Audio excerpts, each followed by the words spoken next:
There you have chapter 44, and this chapter took a little bit longer to write this week, various things getting in the way. Back at work on Mad as Hell, and Judy and I are doing some preliminary work and training on some fostering. We're going to be doing some more fostering, so the foster care agency is going through quite a bit of training with us, which has taken up a bit of time, so I'm glad that I was a few chapters ahead when it came to writing this one. I think this chapter kind of works. I was really grateful to scenes. This chapter essentially is split up into 6 scenes, which I just sort of knocked off in various sittings and various sessions. So again, it's like the overreaching structure of the novel. Break anything down into bite-sized chunks and you can just chip away at it. The 6 scenes, obviously, at the start we're in engineering, and then we do cutaways to AJ and to Mr. Martel and Mr. Lebedev down in the Cheeky Albert, and then we're in engineering. Then there's a little side scene between Salazar and Diana, and then we're back to engineering for the solving of the problem with the emergency override matrices. In an earlier draft of this chapter, or while I was plugging my way through, the cliffhanger ending wasn't a cliffhanger. I had that moment which ends this chapter, and then I had the resolution or fallout from what happens next in this chapter, and then I looked back at it and thought, what are you doing? We do cliffhangers here, remember? Leave the audience hanging.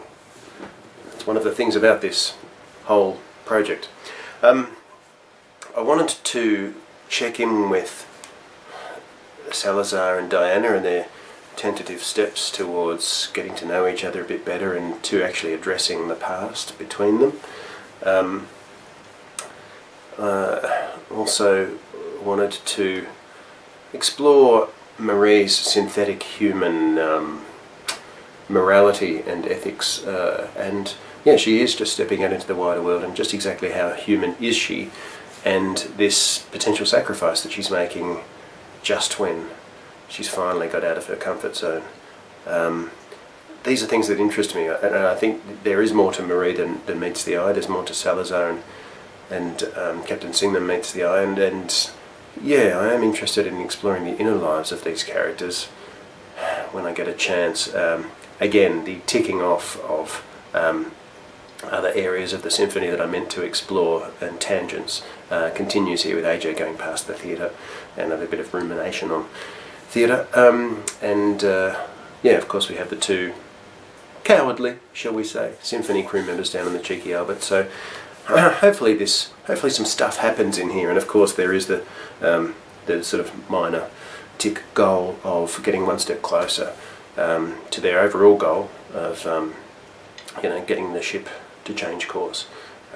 So hopefully, yeah, a few things happened here, and there's jeopardy, and there's a bit of a dilemma, and there's a little bit of an insight into Diana and Salazar.